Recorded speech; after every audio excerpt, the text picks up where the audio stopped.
എല്ലാ സജ്ജനങ്ങൾക്കും സസ്നേഹ പ്രണാമം. കൃഷ്ണമന്ത്രി നയിക്കുന്ന ലളിത സഹസ്രനാമ പഠന ക്ലാസ് ആരംഭിക്കുന്നു. ക്ലാസ് നയിക്കുന്നത് നമ്മളുടെ പ്രിയങ്കരനായ ശ്രീനിവാസൻ പന്തലിങ്ങലാണ്. മാഷിനെ ക്ലാസ് നയിക്കുന്നതിന് സ്നേഹാദരപൂർവ്വം സ്വാഗതം ചെയ്യുന്നു. നമസ്തേ മാഷെ. നമസ്കാരം തിരുവേനി. നമസ്കാരം എല്ലാവർക്കും. സദാശിവസമാരംഭാം ശങ്കരാചാര്യമധ്യമാം അസ്മദാചാര്യപര്യന്താം വന്ദേ ഗുരുപരമ്പരാം. ഗജാനനം ഭൂതഗണാതിസേവിതം കവിത്തജംഭൂബലസാരഭക്ഷിതം ഉമാസുതം ശോകവിനാശകാരണം നമാമി വിഘ്നേശ്വരപാദപങ്കജം. ഗുരുർബ്രഹ്മാ ഗുരുർവിഷ്ണുർഗുരുർദേവോ മഹേശ്വര ഗുരു സാക്ഷാത് പരബ്രഹ്മ തസ്മൈ ശ്രീ ഗുരവേ നമഃ. വെള്ളപ്പളും കുതിരമൊത്ത വിദഗ്ധരൂപി കള്ളം കളഞ്ഞു കമലത്തിലെഴുന്ന ശക്തി വെള്ളത്തിലെ തിരകൾ തള്ളിവരും കണക്കൻ ഉള്ളത്തിൽ വന്ന് വിളയാടുക സരസ്വതി നീ. സരസ്വതി നമസ്തുഭ്യം വരദേ കാമരൂപിണി വിദ്യാരംഭം കരിഷ്യാമി സിദ്ധിർബോധുമേ സദാ. ഓം സർവമംഗളമാംഗല്യേ ശിവേ സർവാർത്ഥസാധികേ ശരണ്യേ ത്രംബകേ ഗൗരി നാരായണീ നമോസ്തുതേ. എല്ലാവർക്കും ഒരിക്കൽ കൂടി നമസ്കാരം. ഇന്ന് വളരെ പ്രധാനപ്പെട്ട ഒരു ദിവസമാണ്. ദേവശയനി അഗ്യാരസ് അല്ലെങ്കിൽ ഏകാദശി എന്ന് പറയുന്ന വളരെ ആഷാഢ ഏകാദശിയാണ്. ഭാരതത്തിൽ ഉടനീളം അല്ലെങ്കിൽ വിശ്വത്തിലുള്ള സനാതന ധർമ്മ വിശ്വാസികൾക്ക് എല്ലാവർക്കും വളരെ വിശേഷപ്പെട്ട ഒരു ദിവസം തന്നെയാണെന്ന്. അപ്പോൾ ഇന്ന് വിഷ്ണു ഭഗവാൻ സകല ദേവതാഗണങ്ങളോടും കൂടി യോഗനിദ്ര പ്രാപിക്കും. അതിനുശേഷം ചാതുർമാസം തുടങ്ങും. ആ ചാതുർമാസത്തില് എല്ലാവരും സ്വയം ദേവന്മാരാണെന്ന് സ്വന്തം മനസ്സിനെ, ഇപ്പോൾ ശബരിമലയ്ക്ക് മാലയിട്ട ഒരു അയ്യപ്പൻ സ്വാമിയാവുന്നത് പോലെ ഇന്നു മുതൽ 4 മാസം ഓരോരുത്തരും ആ തൻ്റെ കർത്തവ്യങ്ങളെല്ലാം അതിൻ്റെ ഇടയിൽ കൂടെ തന്നെ ഭഗവാനെ മനസ്സിൽ പ്രതിഷ്ഠിച്ച് ആ ചിട്ടയോടുകൂടിയുള്ള ഒരു ജീവിതചര്യകളും നാമോച്ചാരണങ്ങളും ജപങ്ങളും പൂജകളും ഒക്കെ ആയി അങ്ങനെ കഴിയുന്ന 4 മാസമാണ് ഇതിൻ്റെ തുടക്കം. പക്ഷേ ദേവന്മാരും വിഷ്ണു ഒക്കെ ഉറങ്ങുമെങ്കിലും ഒരു കാര്യം ഉറപ്പിച്ചോളൂ, പരമേശ്വരനും പരമേശ്വരിയും ഈ ലോകത്ത് എന്നും സഞ്ചരിച്ചു കൊണ്ടിരിക്കും. നമ്മൾ ചെയ്യുന്നുണ്ടോ കാര്യങ്ങളൊക്കെ വ്യക്തമായിട്ടും, അതോ എന്തെങ്കിലും കുറവുകളുണ്ടോ, അതിന് എവിടെയാണ് നമ്മൾക്ക് മാർഗദർശിത്വം തരേണ്ടത്, അതൊക്കെ പറഞ്ഞുകൊണ്ട് പരമേശ്വരനും പരമേശ്വരിയും ഈ ലോകത്ത് അങ്ങനെ തങ്ങളുടെ ലീലാവിലാസം നടത്തിക്കൊണ്ടിരിക്കും എന്നത് തീർച്ചയാണ്. അപ്പോൾ ഇവിടെയൊക്കെ നമ്മൾ ഈ ചിത്ത സംയമനം എന്നാണ് ഇവിടെ എല്ലാം നമ്മൾ ഉദ്ദേശിക്കുന്നത്. ഇതൊക്കെ പറയുന്നതുകൊണ്ട് ചിത്ത സംയമനം, ചിത്തത്തെ, ഈ മനസ്സിനെ ഇങ്ങനെ നാനാജാതി ദിശകളില് നാനാ കാര്യങ്ങളില് മുഴുകിയിട്ടിങ്ങനെ വ്യാപൃതമായിട്ട് സഞ്ചരിച്ചു കൊണ്ടിരിക്കുന്ന ഈ മനസ്സിനെ ഒന്ന് സംയമനം ചെയ്യിപ്പിക്കുക.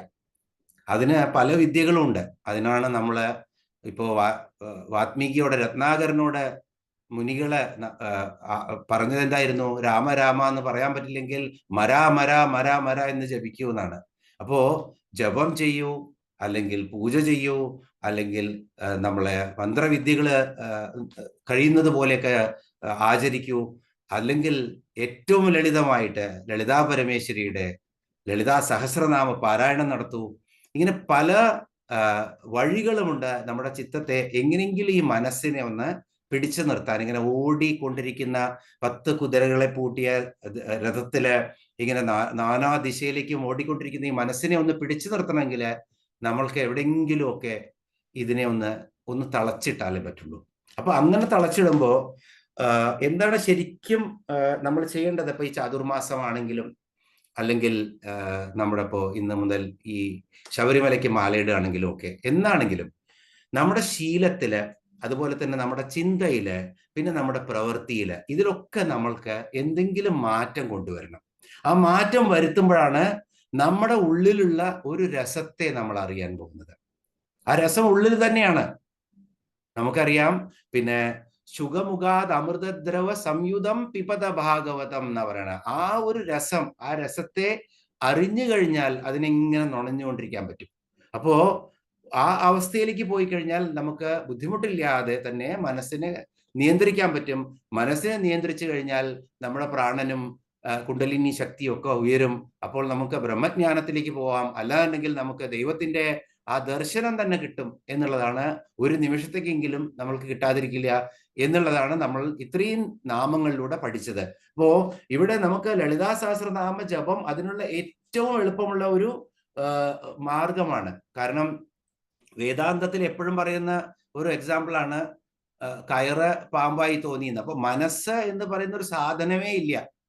നമ്മള് വേണ്ടാതെ ചിന്തിച്ചുകൊണ്ടിരിക്കുന്ന ഒരു തലത്തിലേക്ക് എത്തുമ്പോഴാണ് ഈ മനസ്സിങ്ങനെ നമ്മളെ കൊണ്ട് പലതും ഭ്രാന്തമായിട്ട് ചെയ്യിപ്പിക്കുന്നത്. അപ്പോ അതിന് ഈ പാമ്പല്ല കയറാണെന്ന് അറിയാൻ എന്താണ് വേണ്ടത്? ഇരുട്ടത്ത് ഇത് കയറാണ് പാമ്പല്ല അറിയെങ്കിൽ അവിടെ വെളിച്ചം കൊണ്ടുവരണം. അപ്പൊ ജ്ഞാനമായ വെളിച്ചം കൊണ്ടുവരുമ്പോൾ നമ്മളുടെ ഈ അകത്തുള്ള ഇരുട്ട് നഷ്ടപ്പെടും. അത് നീക്കം ചെയ്യപ്പെട്ട് കഴിഞ്ഞാൽ ആ പ്രകാശം കിട്ടും. ആ പ്രകാശമാണ് നമുക്ക് ഇവിടെ ലളിതാ പരമേശ്വരിയായിട്ട് നമ്മൾക്ക് ഇത്രയും ദിവസം നമ്മൾ കണ്ടുകൊണ്ടിരുന്നത്. നമ്മളിവിടെ കാമദായിനിയായിട്ടുള്ള ലളിതാ പരമേശ്വരിയുടെ 23ാമത്തെ ശ്ലോകമാണ് കാമദായിനി, കാമാക്ഷി, കാമദായിനി എന്ന് പറഞ്ഞാണ് നിർത്തിയത്. നമ്മൾക്ക് അടുത്ത ശ്ലോകത്തിലേക്ക് പെട്ടെന്ന് തന്നെ പ്രവേശിക്കാം.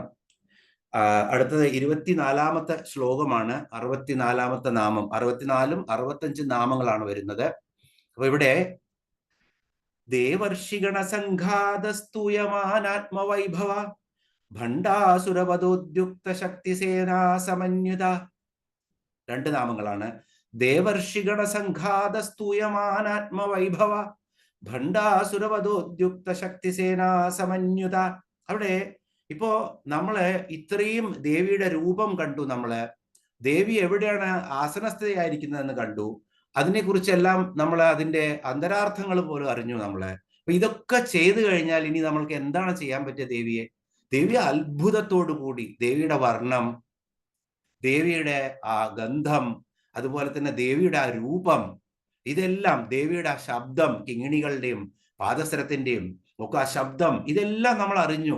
ഇനി ഇത് അറിഞ്ഞു കഴിഞ്ഞാൽ നമ്മൾക്ക് ദേവിയെ അത്ഭുതത്തോടു കൂടി നോക്കിയിരിക്കാനേ പറ്റുള്ളൂ. അങ്ങനെ അത്ഭുതത്തോടു കൂടി നോക്കിയിരിക്കുമ്പോൾ എന്താണ് പറ്റുക? നമുക്ക് അനുകരിക്കാൻ തോന്നും. ഇപ്പൊ സച്ചിൻ ടെണ്ടുൽക്കറെ അല്ലെങ്കിൽ വിരാട് കോഹ്ലിയെ ഇഷ്ടമുള്ള ഒരു കുട്ടി എപ്പോഴും ഇങ്ങനെ വെറുതെ നടക്കുമ്പോഴും ഇങ്ങനെ കൈകൊണ്ട് കാണിച്ചുകൊണ്ട് നടക്കും. കാരണം ആ ആരാധനയിൽ നിന്ന്, അത്ഭുതത്തിൽ നിന്നും ആരാധന ഉണ്ടാവും, ആരാധനയിൽ നിന്നും അനുകരണം ഉണ്ടാവും. അനുകരിക്കുമ്പോഴാണ് ദേവി നമ്മുടെ ഹൃദയത്തിൽ തന്നെ ഉണ്ട്. ഇവിടെ എന്താണ്? സച്ചിൻ ടെണ്ടുൽക്കർ അല്ല, ദേവിയാണ്. ദേവി എവിടെയുള്ള? നമ്മുടെ ഹൃദയ കമലത്തില്. അപ്പോ അത്ഭുതത്തോടു കൂടി ദേവിയെ ആരാധിക്കാനേ നമുക്ക് പറ്റുള്ളൂ, അനുകരിക്കാനേ നമുക്ക് പറ്റുള്ളൂ. അപ്പൊ ആരാധിക്കുമ്പോ നമ്മളും ദേവർഷിഗണ സംഘാതസ്തൂയമാനാത്മവൈഭവ, ഈ എല്ലാ ദേവർഷിഗണവും ദേവന്മാരും ഋഷിമാരും കൂടിയിട്ടുള്ള ഈ ഗണം, കൂട്ടം, ഇതെല്ലാവരും കൂടിയിട്ട് സ്തൂയമാനം എന്ന് പറഞ്ഞാൽ സ്തുതിക്കപ്പെട്ടത്. ഇവിടെ സംഘാതം എന്ന് പറഞ്ഞാൽ സമൂഹം എന്നാണ് അർത്ഥം. അപ്പോ ദേവർഷി ഗണസംഘാത സ്തൂയമാനാത്മ വൈഭവ, ദേവിയുടെ അങ്ങനെ ആ വാഴ്ത്തപ്പെടേണ്ട വൈഭവത്തെ ഇങ്ങനെ സ്തുതിച്ചുകൊണ്ടിരിക്കുകയാണ്. അപ്പോ ദേവർഷികളും നാരദനും അതുപോലെ തന്നെ ദേവന്മാരും എല്ലാവരും അവരുടെ ഋഷികളും മുനികളും അവരുടെ ഗണത്തോടൊപ്പം നമ്മളും ദേവിയെ സ്തുതിച്ചുകൊണ്ടിരിക്കുകയാണ്. നമ്മുടെ പേരും അതിൻ്റെ കൂടെ നമ്മൾക്ക് എഴുതി ചേർക്കാൻ പറ്റണം. ഇത്രയും ദേവിയെ വിശദമായി പഠിച്ച നമ്മൾ ഇനി ദേവിയുടെ ആര് ജപിക്കുമ്പോഴും ദേവിയെ നമ്മൾ കണ്ടു. ബ്രഹ്മാവും വിഷ്ണുവും പരമശിവനും ദേവിയുടെ അതുപോലെ തന്നെ ഏത് സമയത്തും ദേവിയുടെ ദർശനം കിട്ടാൻ വേണ്ടി ദേവിയുടെ പീഠത്തിന്റെ കാലുകളായിട്ടും അതുപോലെ തന്നെ ശയ്യയിലെ പലകയായിട്ടും ഒക്കെ ഏത് സമയത്തും ആ ദേവിയുടെ ദർശനം ആസ്വദിക്കാൻ വേണ്ടി അവിടെ തന്നെ ഇരിക്കുകയാണ്. ആ കൂട്ടത്തിൽ നമ്മളും കൂടി പെടണം. അതാണ് ദേവർഷി ഗണ സംഘാതസ്തൂയമാനാത്മ വൈഭവ. അങ്ങനെ ദേവർഷികളാലും നമ്മളാലും ഒക്കെ സ്തുതിക്കപ്പെട്ട ആ ഗണങ്ങളാൽ സ്തുതിക്കപ്പെട്ടിട്ടുള്ള ആ ദേവിക്ക് നമസ്കാരം എന്നാണ് ഈ നാമത്തിനർത്ഥം. അപ്പൊ ഇവിടെ ഈ നാമം നമ്മളിൽ ഉളവാക്കുന്ന ഭാവം ദേവിയോടുള്ള അത്ഭുതകരമായിട്ടുള്ള ആ ദൃശ്യം കണ്ടിട്ടുള്ള ആ ഭക്തിയാണ് നമ്മൾ ഉളവാക്കുന്നത്. ആ ഭക്തി മനസ്സില് അങ്ങനെ സ്ഥിരമായിട്ട് ഈ നാമം വായിക്കുമ്പോൾ നമുക്ക് പ്രതിഷ്ഠിക്കാൻ പറ്റണം. നമ്മളും ആ ദേവർഷികളിൽ ഒരാളാണ്, നമ്മളും ദേവിയെ സ്തുതിച്ചുകൊണ്ടിരിക്കുന്നു എന്നുള്ള ആ ഭാവം നമ്മൾക്ക് വരുത്താൻ പറ്റണം. ഇനി അടുത്തത്, ഇതോടുകൂടി ദേവിയുടെ വർണ്ണനയും എല്ലാം നമ്മൾ മുഴുവനാക്കി. ഇനി ഭണ്ഡാസുരനെ ദേവി എന്തിനാണ് അവതരിച്ചത്? ഭണ്ഡാസുരനെ വധിക്കാൻ വേണ്ടിയിട്ട്. അപ്പോ ഭണ്ഡാസുര വധത്തിനെ കുറിച്ചാണ്, ഇനി ആ യുദ്ധത്തിനെ കുറിച്ചാണ് കൂടുതലായിട്ട് വർണ്ണിക്കുന്നത്. അപ്പോൾ ഇവിടെയൊക്കെയും തന്ത്രവിദ്യ അല്ലെങ്കിൽ നമ്മുടെ വേദാന്ത ജ്ഞാനം ധാരാളം വരുന്നുണ്ട്. പറ്റുന്നത് പോലെ നമ്മൾക്ക് അവിടെയെല്ലാം നോക്കാം. അടുത്ത 65-ാമത്തെ നാമമാണ് ഭണ്ഡാസുര വധോദ്യുക്ത ശക്തിസേനാ സമന്യുത. അതും ഒരൊറ്റ നാമമാണ്, മുറിക്കാതെ വായിക്കണം. ഭണ്ഡാസുര വധോദ്യുക്ത ശക്തിസേനാ സമന്യുത. അപ്പോ ദേവി എന്തിനാണ് അവതരിച്ചിരിക്കുന്നത്? ചിദഗ്നികുണ്ഡത്തിൽ നിന്നും സംഭൂതയായിരിക്കുന്നത് ഭണ്ഡാസുരനെ വധിക്കാൻ വേണ്ടിയിട്ടാണ് ഇവിടെ. അപ്പോ ഭണ്ഡാസുരനെ വധിക്കാൻ ആ വധോദ്യുക്തയായിട്ടുള്ള, അതാൽ വധിക്കാൻ വേണ്ടി ഉദ്യുക്തയായിട്ടുള്ള ഈ ദേവി, ആ ദേവിയുടെ ഇങ്ങനെ തയ്യാറായിരിക്കുന്ന അല്ലെങ്കിൽ മുതിർന്നിരിക്കുന്ന ദേവി, എന്തിന്? ഭണ്ഡാസുരനെ വധിക്കാൻ മുതിർന്നിരിക്കുന്ന അല്ലെങ്കിൽ തുനിഞ്ഞിറങ്ങിയ ദേവി. ആ എങ്ങനെയാണ് ദേവി തുനിഞ്ഞിറങ്ങിയിരിക്കുന്നത്? ശക്തിസേനാ സമന്വിത. അപ്പൊ ഇവിടെ ഈ ശബ്ദം ശരിക്കും ശ്രദ്ധിച്ചു വായിക്കണം. ശക്തിസേന, ദേവിയുടെ സൈന്യത്തിന്റെ പേരാണ് ശക്തിസേന എന്നുള്ളത്. ശക്തി എന്നുള്ള ദേവിയുടെ മൊത്തം എല്ലാവരും അടങ്ങിയിട്ടുള്ള സൈന്യഗണത്തെ ശക്തിസേന എന്നാണ് വിശേഷിപ്പിക്കുന്നത്. അപ്പോ ഭണ്ഡാസുരൻ എന്താണ് ചെയ്യുന്നത്? ഭണ്ഡാസുരന് ഒരു പ്രാവശ്യം ദേവി ഭണ്ഡാസുരൻ സൃഷ്ടിക്കപ്പെട്ടപ്പോൾ ഭണ്ഡാസുരന്റെ ശരീരത്തിൽ നിന്നും രോമകൂപങ്ങളിൽ നിന്നും അതുപോലെ തന്നെ തോളിൽ നിന്നും ഒക്കെ ഭണ്ഡാസുരൻ ഒരുപാട് അസുരന്മാരെ സൃഷ്ടിക്കുകയാണ്. അപ്പോ ഇടത്തെ തോളിൽ നിന്നും ശുക്രനെയും വലത്തെ തോളിൽ നിന്നും വിശുക്രനെയും അതുപോലെ തന്നെ രോമകൂപങ്ങളിൽ നിന്നും കോടിക്കണക്കിന് രാക്ഷസന്മാരെയും, തന്റെ ശക്തിക്ക് അത്രയും പോന്ന രാക്ഷസന്മാരെ ഭണ്ഡാസുരൻ സൃഷ്ടിക്കുകയാണ് ഇവിടെ. അപ്പോ ദേവിക്ക് ഒറ്റയ്ക്ക് ചെയ്യാൻ പറ്റില്ല. അപ്പോൾ ഈ യുദ്ധത്തിൽ ജയിക്കണമെങ്കിൽ ദേവിക്കും പലതാകണം. ദേവി എന്താണ് ചെയ്യുന്നത്? എപ്പോഴും നമ്മൾ എന്താണോ ഒരു വിഷം, ആ വിഷത്തിന് ഉതകുന്ന ഒരു പ്രതിവിഷം തന്നെ കൊടുക്കണം, എന്നാലേ അത് ഇറക്കാൻ പറ്റുള്ളൂ. അപ്പൊ ഇവിടെ ഭണ്ഡാസുരൻ, ഇപ്പൊ ഒരു പാമ്പ്, സർപ്പം ദംശിച്ചു കഴിഞ്ഞാൽ അതേ സർപ്പത്തിന്റെ വിഷം ഒരു കുതിരയില് 30 ദിവസത്തോളം എന്നും കുറേശ്ശെ ഇഞ്ചക്ട് ചെയ്തതിന് ശേഷം ആ കുതിരയെ അതിന്റെ ഫുൾ വെനം കടിച്ചു കഴിഞ്ഞാൽ ഒന്നും ആവാത്ത രീതിയിൽ ആ കുതിരയെ ആക്കിയെടുക്കും. അങ്ങനെ ആക്കിയെടുക്കുന്ന കുതിരയിൽ നിന്നുള്ള സീറം എടുത്തിട്ടാണ് പ്രതിവിഷമായിട്ട് മനുഷ്യന് കൊടുക്കുന്നത്. അപ്പോ ഇതേപോലെ തന്റെ ശരീരത്തിൽ നിന്നും കോടാനുകോടി സൈന്യങ്ങളെ ഭണ്ഡൻ സൃഷ്ടിച്ചപ്പോൾ ദേവി എന്ത് ചെയ്തു? തന്റെ ശരീരത്തിൽ നിന്നും കുറേ ദേവികളെ ദേവി സൃഷ്ടിക്കുകയാണ്. അവരൊക്കെ പേരുകൾ നമുക്ക് കാണാൻ പറ്റും. കുറേ പ്രധാനമായിട്ടുള്ള എല്ലാവരെയും നമുക്ക് അറിയാൻ പറ്റും. പക്ഷെ ഇവരൊക്കെ ദേവിയുടെ അംശാവതാരങ്ങൾ തന്നെയാണ്, അംശങ്ങൾ തന്നെയാണ്. അപ്പൊ ദേവി ഇങ്ങനെ ശക്തിസേനയെ ദേവി ഉണ്ടാക്കിയെടുക്കുകയാണ്. അപ്പോ ഇവിടെ ഭണ്ഡാസുരനെ കുറിച്ച് നമുക്ക് കൂടുതൽ, നമ്മൾ എപ്പോഴും പലരും ഇതിനകത്ത് പെട്ടെന്ന് ഒരു 4-5 നമ്മളുടെ ക്ലാസ്സൊക്കെ കഴിഞ്ഞതിന് ശേഷം ചേർന്നവരുണ്ടായിരിക്കും. അപ്പൊ അവർക്ക് വേണ്ടി ഒന്നുകൂടി പറയാണ്, ദക്ഷയാഗത്തിന് ശേഷം സതി അപമാനിതയായപ്പോൾ ദേഹത്യാഗം ചെയ്ത സതിയുടെ ശരീരമാണ് ഈ ജഗജ്ജനനി എന്നുള്ള വിശ്വാസം പെട്ടെന്ന് പരമേശ്വരനുണ്ടായപ്പോൾ സംഹാര താണ്ഡവം ആടുകയാണ്. അങ്ങനെ ആ താണ്ഡവം ആടുമ്പോൾ പരമേശ്വരനെ ബോധാവസ്ഥയിലേക്ക് തിരിച്ചു കൊണ്ടുപോകാൻ വേണ്ടി വിഷ്ണു സുദർശനം പ്രയോഗിക്കുകയാണ്. ശരിയായ ദർശനം കൊടുക്കാൻ കൊടുത്തിട്ട് 51 ഖണ്ഡങ്ങളാക്കി 51 കഷ്ണങ്ങളാക്കി സതീദേവിയുടെ ശരീരത്തെ മുറിക്കുകയാണ്. ആ മുറിച്ചത് 51 ഭാരതഖണ്ഡത്തിലെ 51 ഭാഗങ്ങളിൽ ഈ ഓരോ ശരീരത്തിന്റെ കഷ്ണങ്ങളും വീഴുകയാണ് ദേവിയുടെ, ജഗജ്ജനനിയുടെ. ആ 51 കഷ്ണങ്ങൾ പതിച്ച ആ ഭാരത ഭൂമിയാണ് ഈ നമ്മള് ഒരു ദേവി എന്ത് ചെയ്യുകയാണെങ്കിലും, നമ്മളിപ്പോ സഹസ്രനാമം വായിക്കുകയാണെങ്കിൽ നമ്മൾ ന്യാസം ചെയ്യും. ആ ഓരോ അംഗങ്ങളും, കരന്യാസം എന്ന് പറയുമ്പോൾ ദേവിയുടെ നമ്മളുടെ ഓരോ അംഗങ്ങളും തൊട്ട് നമ്മൾ ന്യസിക്കുകയാണ് ചെയ്യുന്നത്. ന്യസിക്കുക എന്ന് പറഞ്ഞു കഴിഞ്ഞാൽ നമ്മളിലാക്കി മാറ്റുകയാണ് ആ ദേവിയുടെ അംശങ്ങളെ അല്ലെങ്കിൽ ആ ദേവന്റെ അംശങ്ങളെ. അതുപോലെ ശരിയായ പാർവതി ദേവിയുടെ 51 ശരീരഭാഗങ്ങൾ വീണ് ന്യസിക്കപ്പെട്ടത് പുണ്യഭൂമിയാണ് ഈ ഭാരതഭൂമി. ഇവിടെയാണ് ഭാരതാംബ ഉണ്ടോ ഇല്ലയോ എന്ന് കേരളത്തിലെ ശങ്കരാചാര്യർ ജനിച്ചു വളർന്ന കേരളത്തില് നമ്മൾക്ക് ഇന്ന് ഈ ചോദ്യം നമ്മൾ ഹിന്ദുക്കൾ തമ്മിൽ ചോദിച്ചുകൊണ്ടിരിക്കുന്നത്. എത്ര കഷ്ടമാണെന്ന് ആലോചിച്ച് നോക്കൂ. കേരളത്തിന് പുറത്ത് കടന്നു കഴിഞ്ഞാൽ ഈ ചോദ്യത്തിന് ഒരു പ്രസക്തിയുമില്ല. ഭാരതാംബ ഉണ്ട്. ഭാരതാംബ എന്തുകൊണ്ടാണുള്ളത്? പാർവതി ദേവിയുടെ ജഗത് ജനനിയായ പരമേശ്വരിയുടെ ശരീര അംഗങ്ങളാൽ ന്യസിക്കപ്പെട്ടതാണ് ഈ ഭാരതഭൂമി, ഓരോ പ്രദേശവും. എന്നിട്ടും നമ്മൾക്ക് ഇപ്പോഴും സംശയമാണ്, ഭാരതാംബ ഉണ്ടോ ഇല്ലയോ, അല്ലെങ്കിൽ ഭാരതഭൂമിക്ക് എന്തുകൊണ്ടാണ് ഈ പുണ്യ ഭൂമി എന്ന് നമ്മൾ പറയുന്നത്?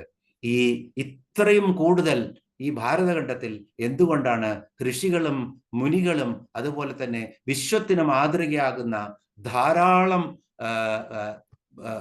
കാവ്യങ്ങളും അതുപോലെ വേദങ്ങളും ഇതിഹാസങ്ങളും എല്ലാം ഉണ്ടായത് എന്നുള്ളത് നമ്മൾ ആലോചിച്ച് മനസ്സിലാക്കേണ്ട ഒരു കാര്യമാണ് ഇപ്പോൾ. അപ്പോ ഭാരതാംബ തർക്കമൊക്കെ നമ്മൾക്ക് അങ്ങോട്ട് നമ്മുടെ കുട്ടികൾക്ക് ഉണ്ടാവാൻ പാടില്ല. കാരണം ലളിതാ സഹസ്രനാമം കേട്ട് പഠിച്ചു കഴിഞ്ഞാൽ, ഇതെങ്കിലും പറഞ്ഞു കൊടുത്തു കഴിഞ്ഞാൽ ഇതെല്ലാം പിന്നെ അവർക്ക് ഇതിനെ കുറിച്ചൊന്നും ഒരു സംശയവും ഉണ്ടാവില്ല. അപ്പൊ ഇവിടെ ഭണ്ഡാസുരനെ അങ്ങനെ വധിക്കാൻ വേണ്ടി, അപ്പൊ ഭണ്ഡാസുരൻ അപ്പോൾ ആരാണ്ടാണ്? താരകാസുരൻ. ആ സമയത്ത് അതിനുശേഷം പരമേശ്വരൻ തപസ്യയിലേക്ക് പോവുകയാണ്. അദ്ദേഹം യോഗിയായിട്ട് അങ്ങനെ ഇരിക്കുകയാണ് പരമേശ്വരൻ.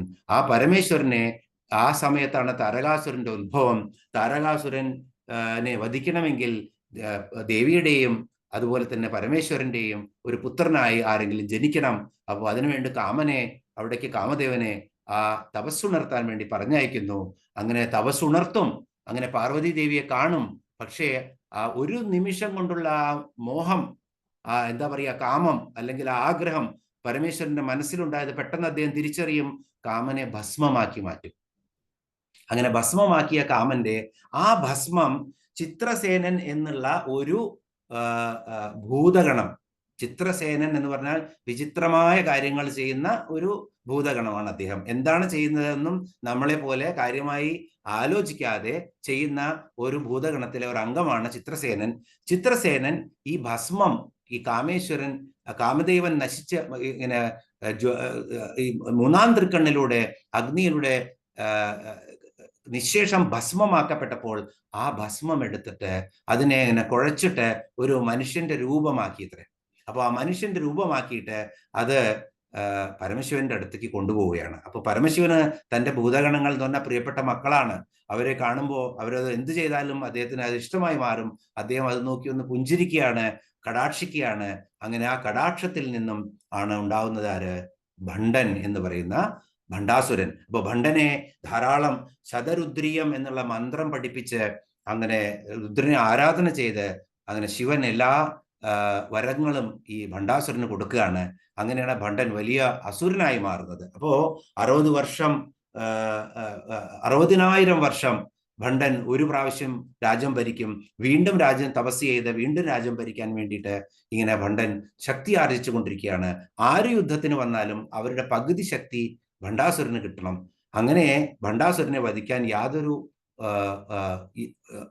ഒരു നിവൃത്തിയുമില്ലാതെ ദേവഗണങ്ങളെല്ലാം ഓടി നടക്കുന്ന സമയത്താണ് ബ്രഹ്മാവ് എല്ലാവരോടും ആലോചിച്ച് തീരുമാനിക്കുന്നത് ഈ ത്രിപുരസുന്ദരിയായിട്ടുള്ള ദേവിയെ തന്നെ ചിദഗ്നികുണ്ഡത്തിൽ നിന്നും ഇങ്ങനെ അവർ യാഗം ചെയ്ത് സ്വന്തം ശരീരം പോലും ഹോമിച്ച് അതെല്ലാം ഉപേക്ഷിച്ച് ദേവാദികള് ദേവിയെ പ്രത്യക്ഷമാക്കുന്നത്. അതുവരെയാണ്. അപ്പൊ ഇവിടെ ആ ഭണ്ഡാസുരനെ വധിക്കാനാണ് ചിദഗ്നികുണ്ഡ സംഭൂതയായിട്ട് ദേവി ഉയർത്തെഴുന്നേൽക്കുന്നത് എന്നുള്ള ആ കഥ ഇവിടെ ഓർക്കുക.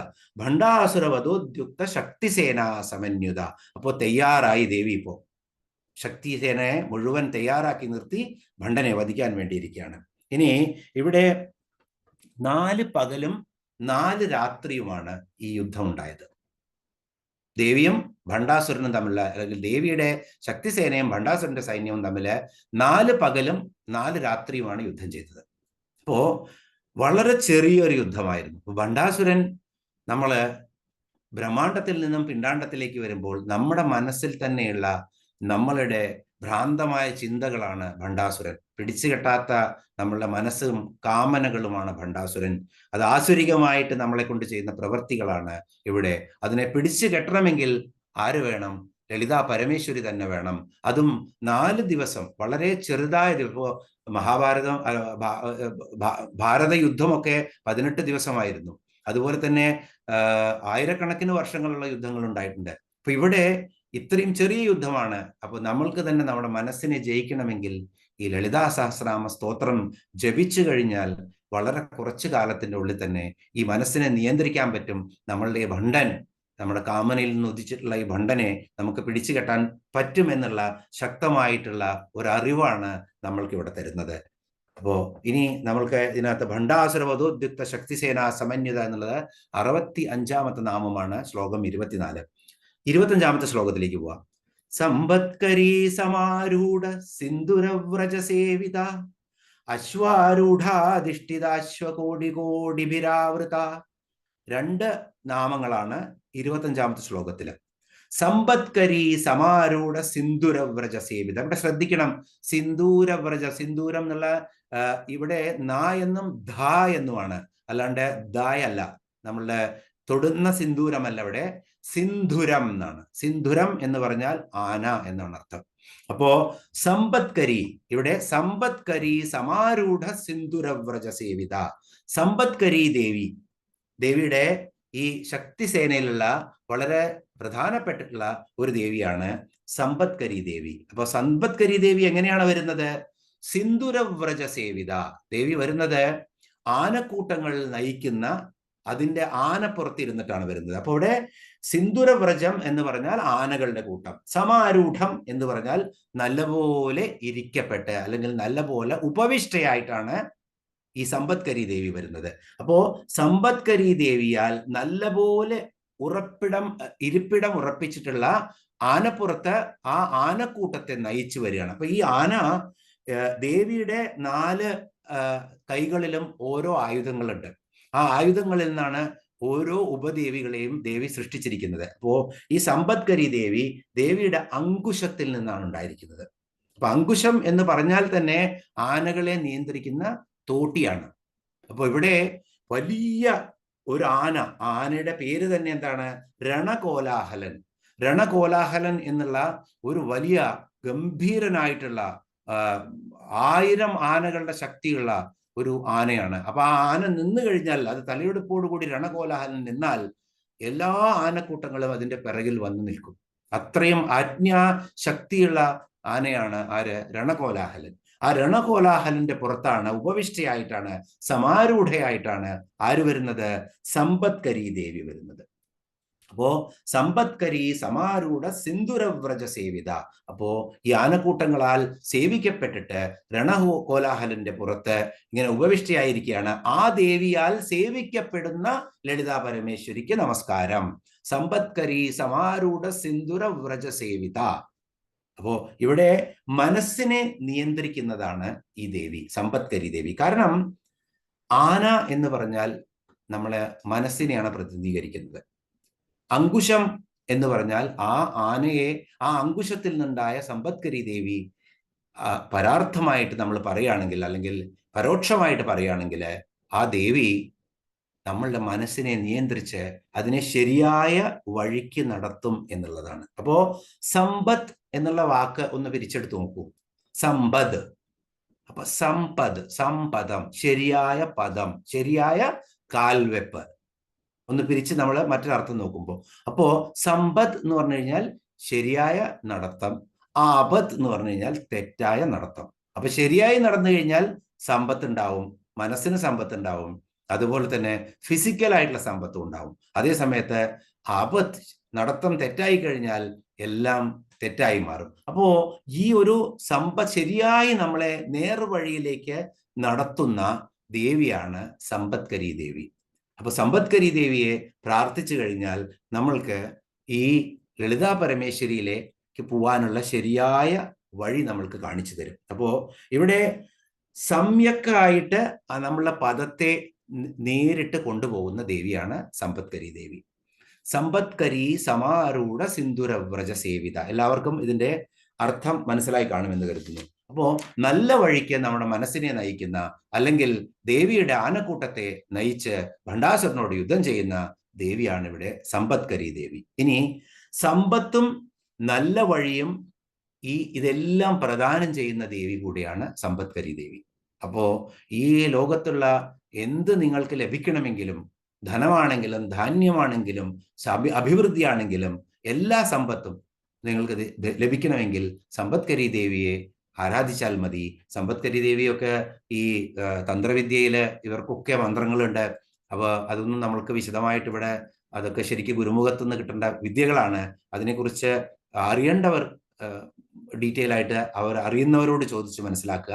കാരണം തന്ത്രവിദ്യ വളരെ ഗാഠമായിട്ടുള്ളതും ഗോപ്യമായിട്ടുള്ളതാണ്. അതിനെക്കുറിച്ച് നമ്മളൊരു സാമാന്യ ജ്ഞാനം കൊണ്ടുവരിക ഇവിടെ എന്നുള്ളതാണ് നമ്മുടെ ലക്ഷ്യം. അപ്പോ ഇനി അടുത്ത ശ്ലോകമാണ് അശ്വാരൂഢാധിഷ്ഠിതാശ്വകോടി കോടിഭിരാവൃത. അപ്പോ ആനക്കൂട്ടത്തിലാണ് സമ്പത്കരി ദേവി വരുന്നത്. അങ്കുശത്തിൽ നിന്നാണ് സമ്പത്കരി ദേവിയുടെ ഉദ്ഭവം. ഇനിയോ അശ്വാരൂഢാധിഷ്ഠിത അശ്വകോടി കോടിഭിരാവൃത. അപ്പോ അശ്വാരൂഢ എന്നുള്ള ദേവി, അശ്വങ്ങൾ മുഴുവൻ ആ ദേവിയുടെ സ്വാധീനത്തിലാണ്. അങ്ങനെ കോടി കോടി അശ്വങ്ങളാൽ ചുറ്റപ്പെട്ടിട്ട് ഈ അശ്വാരൂഢ എന്നുള്ള ദേവി വരികയാണ്. അപ്പോ ദേവിയുടെ പാശത്തിൽ നിന്നാണ് അശ്വാരൂഢ എന്നുള്ള ഈ ദേവിയുടെ ഉദ്ഭവം. പാശം എന്ന് പറഞ്ഞു കഴിഞ്ഞാൽ എന്താണ്? നമ്മുടെ കടിഞ്ഞാണില്ലാതെ ഓടിപ്പോകുന്ന നമ്മുടെ വിചാരങ്ങളാണ് ഇത്. അപ്പൊ അതിനെ പാശമിട്ട് പിടിച്ചു നിർത്താൻ പറ്റുന്ന അത്രയും ശക്തിയുക്തയാണ് ഈ ദേവി. അപ്പോ ഇവിടെ യശോരാള ദേവി അപരാജിത എന്നുള്ള ഒരു കുതിരയാണ്. ആ കുതിര ഒന്നിനാലും നിയന്ത്രിക്കപ്പെടാൻ പറ്റാത്ത അത്രയും, അല്ലെങ്കിൽ പരാജയപ്പെടുത്താൻ പറ്റാത്ത അത്രയും ശക്തിയുള്ള ഒരു കുതിരയാണ് അപരാജിത എന്നുള്ള ആ കുതിര. ആ കുതിരയുടെ പുറത്തിരുന്നിട്ടാണ് അശ്വാരൂഢ ദേവി വരുന്നത്. അശ്വാരൂഢ അധിഷ്ഠിത അശ്വ കോടി കോടി ഭിരാവൃത എന്ന് വെച്ച് കഴിഞ്ഞാൽ, ആവൃത എന്ന് പറഞ്ഞാൽ ചുറ്റപ്പെട്ടവളാണ്. ലളിതാദേവിയുടെ പാശത്തിൽ നിന്നും ഉത്ഭവിച്ച അശ്വാരൂഢ എന്ന ദേവി അപരാജിത എന്ന അശ്വത്തിന്റെ മുകളിലിരുന്ന് അങ്ങനെ അവരുടെ ചുറ്റും മറ്റുള്ള അശ്വങ്ങളെല്ലാം യുദ്ധത്തിന് സന്നദ്ധരായിട്ട് നിൽക്കുന്ന അതിനാൽ ചുറ്റപ്പെട്ടിട്ടുള്ള ദേവി, അല്ലെങ്കിൽ ആ ലളിതാ പരമേശ്വരിക്ക് പ്രണാമം എന്നാണ് ഈ നാമത്തിനർത്ഥം. അപ്പോ ഇന്ദ്രിയങ്ങളാണ് അശ്വങ്ങള്. നമ്മളുടെ 5 ഇന്ദ്രിയങ്ങളും നമ്മളെ നിയന്ത്രിക്കാൻ നമ്മൾക്ക് ഒരുപാട് ബുദ്ധിമുട്ടാണ്. അപ്പൊ അശ്വാരൂഢാദേവിയെ ആരാധിച്ചു കഴിഞ്ഞാൽ, അല്ലെങ്കിൽ ലളിതാ പരമേശ്വരിയെ ആരാധിച്ചു കഴിഞ്ഞാൽ, നമ്മളുടെ ഇന്ദ്രിയങ്ങളെല്ലാം ഈ പാശം കൊണ്ട് ബന്ധിച്ച് അതിനെ ശരിയായ വഴിയിലൂടെ നയിച്ച് നമ്മൾക്ക് ജ്ഞാനത്തെ പ്രദാനം ചെയ്യും, മനസ്സിലുള്ള ഇരുട്ടിനെ മാറ്റിത്തരും എന്നുള്ള ഒരു ശക്തമായിട്ടുള്ള സന്ദേശം കൂടി ഇവിടെ നമ്മൾക്ക് തരുന്നു.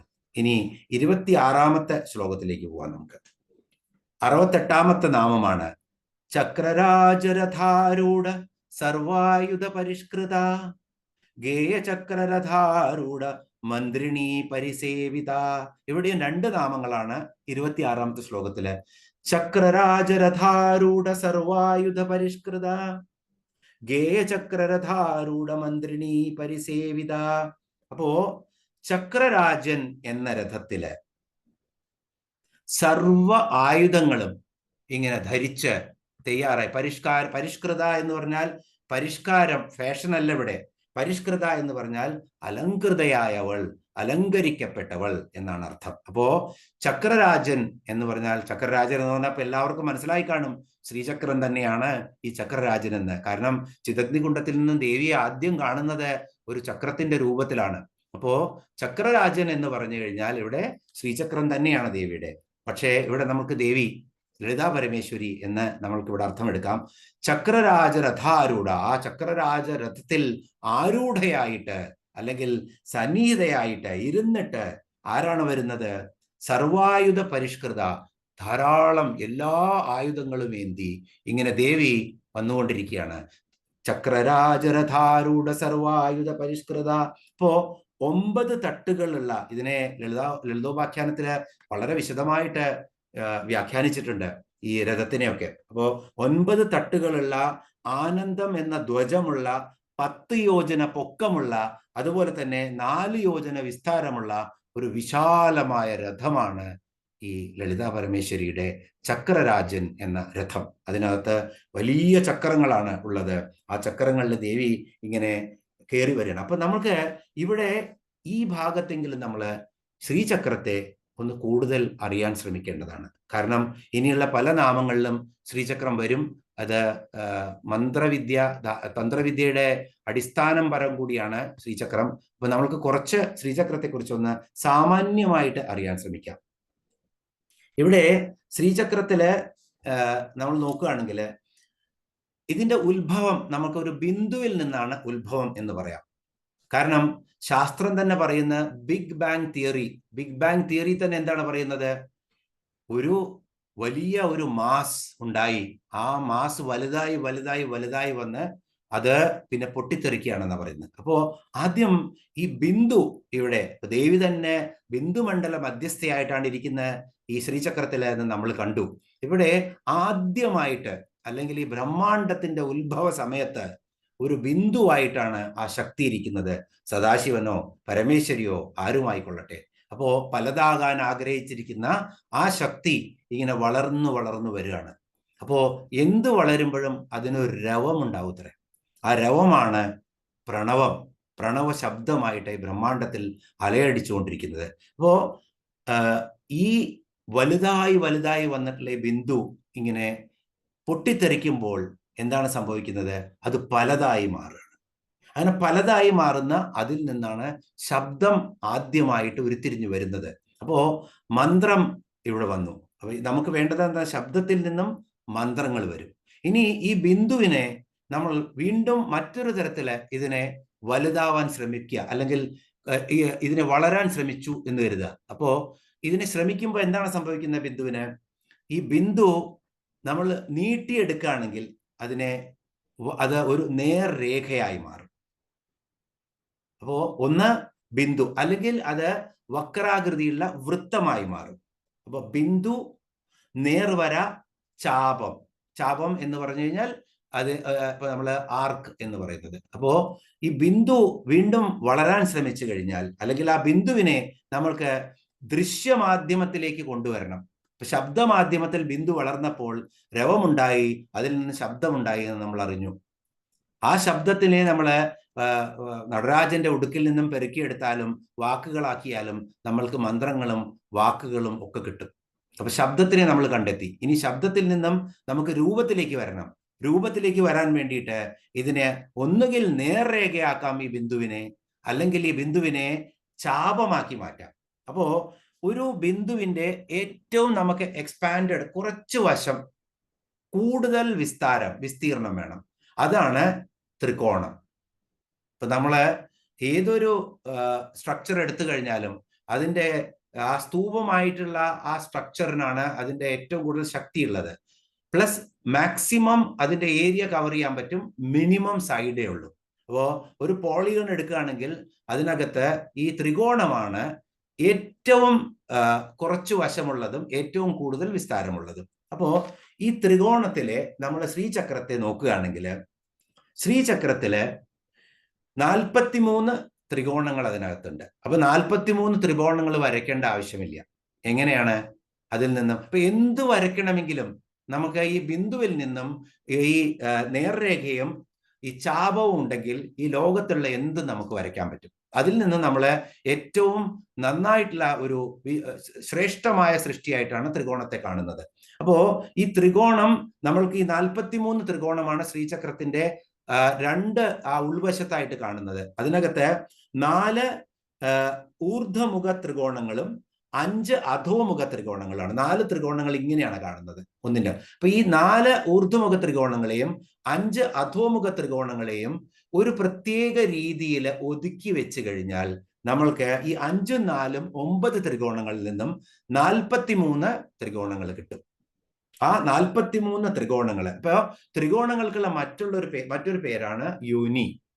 അതുപോലെ തന്നെ ദ്വാരം എന്നും ത്രികോണങ്ങൾക്ക് പേരുണ്ട്. അപ്പോ ഇതുകൊണ്ട് തന്നെയാണ് ശ്രീചക്രത്തിനെ നമ്മള് എന്താണ് നവയോനി ചക്രം എന്ന് പറയും. അതുപോലെ തന്നെ മനുഷ്യ ശരീരം നവദ്വാരങ്ങളാൽ ഉണ്ടാക്കപ്പെട്ട ഒരു ശരീരമാണ്, നവദ്വാരമാണ് നമുക്കുള്ളത്. കൃഷ്ണന്റെ ഓടക്കുഴലൊക്കെയും അതിന്റെ മാതൃകയായിട്ട്, അല്ലെങ്കിൽ അതിനെ റെപ്രസെന്റ് ചെയ്യുന്ന, പ്രതിനിധാനം ചെയ്യുന്നതാണ്. അപ്പോ ഈ 9 ത്രികോണങ്ങള് അങ്ങനെ, അതുകൊണ്ട് തന്നെ നവയോനി ചക്രം അല്ലെങ്കിൽ നവദ്വാര ചക്രം എന്നൊക്കെ ശ്രീചക്രത്തിന് പേരുണ്ട്. ഇങ്ങനെ 14 ഈ ത്രികോണങ്ങൾ നമ്മൾ എടുക്കുമ്പോൾ 14 ഇതിന്റെ 14 അകത്ത പുറത്തെ വശത്ത് കിട്ടും, 10 നടുക്ക് വശത്ത് കിട്ടും, പിന്നെ ഒരു 10 കൂടി അവിടെ കിട്ടും. അത് കഴിഞ്ഞ് 8 ചക്രങ്ങളും പിന്നെ ഒരെണ്ണവും, അങ്ങനെ കൂടി 43 ത്രികോണങ്ങളാണ് ഈ ചക്രത്തിന്റെ നടുവിലുള്ളത്. ഇനി ഇതിനോ 16 ദളങ്ങളുണ്ട്. അപ്പോ ഈ ചക്രത്തിനെ നമ്മളെ യോനി ശരീരത്തിനെ കൂടി ഇത് പ്രതിനിധാനം ചെയ്യുന്നുണ്ട്.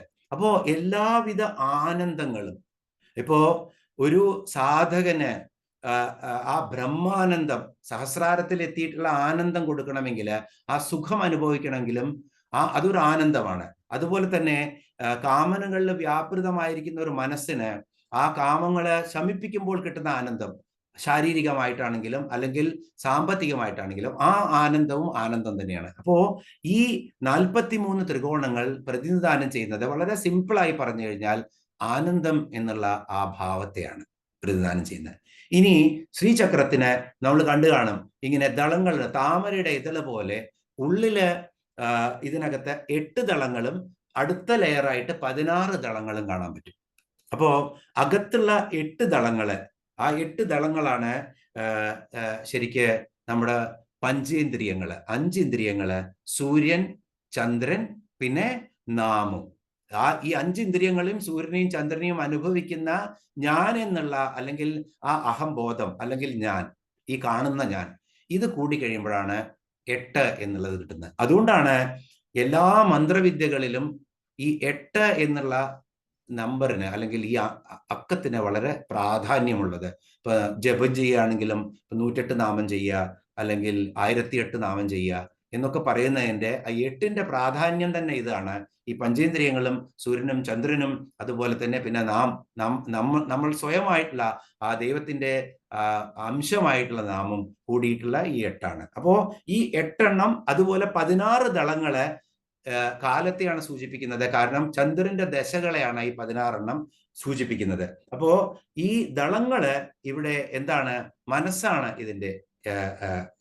ആദ്യം നമ്മൾ ആനന്ദത്തെ കണ്ടു, ത്രികോണത്തെ. ഇപ്പോ ചിത്ത് എന്നാണ് നമുക്കിവിടെ വിശേഷിപ്പിക്കേണ്ടത് ഇതിന്. അപ്പോ ഈ ദളങ്ങള് 16 ദളങ്ങളും 8 ദളങ്ങളും കൂടി ചേർന്ന് നമ്മളെ ചിത്തത്തിനെ നമ്മൾക്ക് ഇവിടെ കിട്ടും. അത് കഴിഞ്ഞാൽ ഭൂപുരമാണ് അതിനുശേഷം. എന്ത് ചെയ്താലും നശിപ്പിക്കാൻ പറ്റാത്ത നമ്മളെ ഈ ശരീരം എന്നുള്ള ആ ഭാവം അല്ലെങ്കിൽ ആ ബോധം, അതിനെ റെപ്രസെന്റ് ചെയ്യുന്നതായിട്ട് നമ്മൾക്ക് ഭൂപുരങ്ങളെ ഇവിടെ കണ്ടെത്താം. അപ്പോ അതാണ് നമ്മുടെ സത്ത്. അപ്പോ സത്ത് ഏറ്റവും പുറത്ത്, ചിത്ത് അത് കഴിഞ്ഞ് ദളങ്ങള്, അത് കഴിഞ്ഞ് ആനന്ദം. ഇങ്ങനെയാണ് ഈ 43 അതുപോലെ തന്നെ 16 8 24 ദളങ്ങളും പിന്നെ 4 ഭൂപുരങ്ങളുമുള്ള ശ്രീചക്രത്തിന്റെ ഒരു ഘടന നമ്മൾ ഇവിടെ അതിനെ ശ്രീചക്രമായിട്ട് അല്ലെങ്കിൽ ദേവിയുടെ തന്നെ ശരീരം, ദേവി തന്നെയാണ് അത് തന്നെയാണ് നമ്മുടെ ശരീരവും കുണ്ടലിനിയും ഒക്കെ എന്ന് നമ്മൾ കണ്ടിട്ടുണ്ട്. അപ്പോൾ അതിൽ നിന്നും നമുക്ക് മനസ്സിലാക്കേണ്ടത് എന്താണെന്ന് വെച്ചാൽ ഈ ചക്രത്തിന്റെ ഘടന സാമാന്യമായിട്ട് മന്ത്രവിദ്യകളും തന്ത്രവിദ്യകളും ഒന്നും നമ്മൾ നോക്കുന്നില്ല. ഇതിന് ഇത്ര മാത്രം നമ്മൾക്ക് അറിഞ്ഞാൽ മതി. ആ ചക്രം, അങ്ങനെയുള്ള ആ ചക്രത്തിന്റെ രഥത്തിലാണ് ദേവിയുടെ രാജരഥാരൂഢയായിട്ട് വരുന്നത്. അപ്പോ ശ്രീചക്രം എന്ന് പറഞ്ഞാൽ എല്ലാ ചക്രങ്ങളിലും ഏറ്റവും ഔന്നത്യത്തിൽ നിൽക്കുന്ന ചക്രം തന്നെയാണ്. ആ ചക്രത്തിന്റെ രഥത്തിലാണ് ദേവി ഇവിടെ സർവായുധ പരിഷ്കൃതയായിട്ട് വരുന്നത്. അപ്പോ അവിടെ നമുക്ക് ദേവിയെ ഈ മനസ്സിൽ നമ്മൾ ഈ സത്തും ചിത്തും ആനന്ദവും, അപ്പൊ ആദ്യം നമ്മൾ സത്തിനെ ഒഴിവാക്കി നിർത്തിയിട്ട് ചിത്തും ആനന്ദത്തിലേക്കും നമ്മൾ പോയി കഴിഞ്ഞാൽ നമുക്ക് സത്തിനെ തന്നെ കണ്ടെത്താൻ പറ്റും. അതുപോലെ തന്നെ അതിൻ്റെ മധ്യത്തിലിരിക്കുന്ന ആ ബിന്ദുമണ്ഡലവാസിനിയായിട്ടുള്ള ദേവിയെ നമ്മുടെ ഹൃത്കമലത്തിൽ നമ്മൾക്ക് കാണാൻ പറ്റും. അതാണ് ഇവിടെ ഈ ശ്രീചക്രത്തിന്റെ ഈ പ്രാധാന്യത്തെ പറ്റി പറഞ്ഞത്. അപ്പൊ ചക്രരാജരഥാരൂഢ സർവായുധ പരിഷ്കൃത. ഇനിയോ ഗേയചക്രരഥാരൂഢ മന്ത്രിണീ പരിസേവിത. അപ്പൊ ദേവി വരുന്നത് എങ്ങനെയാണ്? ദേവിയുടെ കൂടെ ഗേയചക്രരഥാരൂഢ മന്ത്രിണീ പരിസേവിത. അപ്പൊ ഇവിടെ ചക്രരാജം എന്ന രഥത്തില് ദേവി വരുമ്പോൾ പിന്നെ ഏതിലാണ്? ഗേയചക്രരഥം. ഗേയം എന്ന് പറഞ്ഞു കഴിഞ്ഞാൽ ഗാനം ചെയ്യപ്പെടുന്നവൾ. അപ്പോ ഗേയചക്രമായിട്ടുള്ള സ്തുതിക്കപ്പെടുന്ന ആ രഥത്തില്, ഗേയചക്ര രഥത്തില് ആരാണ് വരുന്നത്? ആരൂഢയായിട്ടാണ് മന്ത്രിണി, ദേവിയുടെ ഏറ്റവും പ്രാധാന്യമർഹിക്കുന്ന അംശമായിട്ടുള്ള അല്ലെങ്കിൽ ഉപദേവതയായിട്ടുള്ള ദേവി തന്നെ ഏറ്റവും ശക്തിയായിട്ട് സൃഷ്ടിച്ചിട്ടുള്ള ആ ശക്തി ദേവതയാണ് ഈ മന്ത്രിണി. മന്ത്രിണി എന്ന് പറഞ്ഞു കഴിഞ്ഞാൽ മന്ത്രങ്ങളുടെ കൂടി അതിദേവതയാണ്. ശ്യാമളാദേവിയാണ് ഈ മന്ത്രിണി ദേവി. മാതങ്കി എന്ന് പറയുന്നതും ഈ ദേവി തന്നെയാണ്. അതുപോലെ തന്നെ മധുരയില് മീനാക്ഷിയായിട്ട് അരുളുന്നതും ഈ ദേവി തന്നെയാണ്. അപ്പോ ഈ ഗേയചക്രരഥാരൂഢ മന്ത്രിണി പരിസേവിത. അപ്പോ ദേവി എങ്ങനെ പരിസേവിതയായിരിക്കുകയാണ്?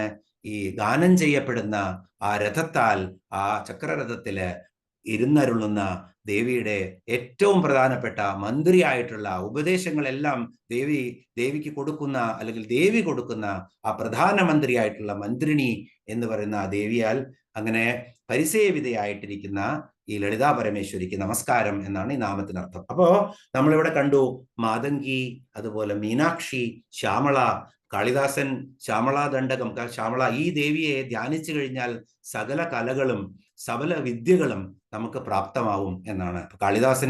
കാളിദാസനെയൊക്കെ ഇത്രയും വലിയ കവിയാക്കിയത് ഈ മാതങ്കി ദേവി തന്നെയായിരുന്നു. മാണിക്യ വീണാമുപലാളയന്തി മദാലസാം മഞ്ജുള വാഗ്വിലാസാം മഹേന്ദ്ര നീലദ്യുതി കോമളാംഗി മാതംഗ കന്യാ മനസാ സ്മരാമി. എത്ര മനോഹരമായ വരികളാണ് കാളിദാസൻ എഴുതിയിരിക്കുന്നത്.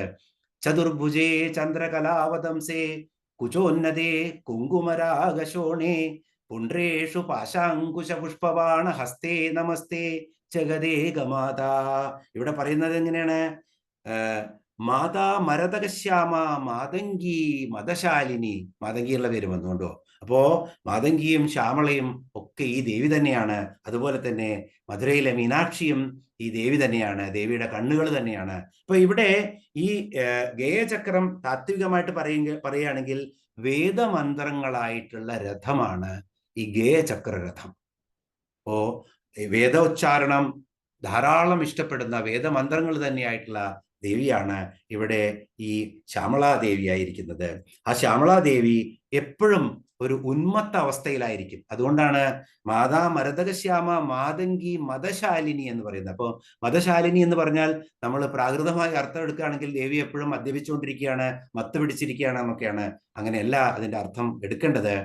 നമ്മുടെ ആൾട്ടേർഡ് കോൺഷ്യസ്നെസ് എന്ന് പറഞ്ഞ ധ്യാനാവസ്ഥയിൽ പോയി കഴിഞ്ഞാൽ നമ്മൾക്ക് ഒന്നും അറിയാത്ത ഒരു എന്താ പറയുക, ഇപ്പൊ നമ്മള് കുറച്ചു നേരം ഒരു 20 മിനിറ്റ് എന്നും ധ്യാനം പരിശീലിച്ച് ഒരു 5 സെക്കൻഡ് 6 സെക്കൻഡ് നമുക്ക് ഒരു പ്രകാശം നമ്മളുടെ ഭ്രൂമധ്യത്തിൽ വരുന്നത് പോലെ നമ്മൾക്ക് തോന്നുവാണെങ്കിൽ നമുക്കൊരു 4 മണിക്കൂർ നേരം കണ്ണു തുറന്നാലും നമ്മൾ എനർജൈസ് ആയിരിക്കും. ഈ ഉന്മത്തതയ്ക്കാണ് എന്ത് പറയുന്നത്? ആ ആൾട്ടേർഡ് കോൺഷ്യസ്നെസ്. അപ്പോ ഈ അവസ്ഥയിലേക്ക് നമ്മൾക്ക് പറഞ്ഞു തരാൻ വേണ്ടി മാത്രമാണ് മദശാലിനി എന്നുള്ളതൊക്കെ ഈ വാക്കുകളൊക്കെ ഉപമിക്കുന്നത്. കാരണം നമ്മൾ കണ്ടിരിക്കുന്ന എങ്ങനെയാണ്, ഈ മദ്യസേവയൊക്കെ നടത്തിക്കഴിഞ്ഞാൽ ആളുകളുടെ കോൺഷ്യസ്നെസ് മറ്റൊന്നായി മാറും. പക്ഷെ അത് ശരിയായ രീതിയിലല്ല. ഇവിടെ ആൾട്ടേർഡ് കോൺഷ്യസ്നെസ്, ആ ദൈവ ചൈതന്യത്തെ തിരിച്ചറിഞ്ഞിട്ടുള്ള ആ കോൺഷ്യസ്നെസ്സിൽ ഇരിക്കുന്ന ദേവിയാണ് ഈ ശ്യാമളാദേവി, അല്ലെങ്കിൽ മാതങ്കി, അല്ലെങ്കിൽ ഈ മന്ത്രിണിയായിട്ടുള്ള ദേവി. ഇവിടെ ഈ തലത്തിലേക്ക് മാറുക എന്നുള്ളതാണ്. അപ്പോ ലളിതാ പരമേശ്വരിയെ പ്രാപിക്കുന്നതിനുള്ള സ്റ്റെപ്പുകളാണ് ഈ ഓരോന്നും നമ്മൾ കണ്ടെത്തുന്നത്. അപ്പോൾ ധ്യാനം ചെയ്ത ഓൾട്ടേർഡ് കോൺഷ്യസ്നെസ്സിൽ എത്തുമ്പോഴാണ് പിന്നെ നമ്മൾക്ക് ആ ദേവിയുടെ അനുഭവം നമ്മൾക്ക് കിട്ടുന്നത് എന്നാണ്. ഇപ്പോ ഗേയചക്രം എന്ന് പറഞ്ഞാൽ സൂര്യൻ തന്നെ കാലചക്രമായിട്ടുള്ള രഥം എന്നും നമ്മൾക്ക് ഇവിടെ എടുക്കാം. അങ്ങനെ വ്യത്യസ്ത അർത്ഥങ്ങളിൽ നമ്മൾക്ക് ദാനം ചെയ്യപ്പെടുന്നത്, സ്തുതിക്കപ്പെടുന്നത് വേദം തന്നെയായിട്ടുള്ള രഥം തന്നെ എന്നുള്ള രീതിയിലും നമ്മൾക്ക് എടുക്കാം. അല്ലെങ്കിൽ സ്തുതിക്കപ്പെടുന്ന, അല്ലെങ്കിൽ എല്ലാവരാലും സ്തുതിക്കപ്പെടുന്ന ആ ഗേയചക്ര രഥത്തില് മന്ത്രിണി എന്ന് പറയുന്ന ഈ ശ്യാമളാദേവി അങ്ങനെ ദേവിയാൽ പരിസേവിതയായിട്ട്. അപ്പോൾ 3 രഥങ്ങളുണ്ട്. അത് ഒരുമിച്ചാണ്. ദേവി നടുവിലും 2 ദേവികൾ അപ്പുറത്തുമാണ്, എപ്പോഴും ഒരുമിച്ചാണ് പോവുക. അപ്പൊ അതിനകത്ത് നമ്മള് ചക്രരാജൻ എന്ന രഥത്തിൽ ദേവിയെ കണ്ടു.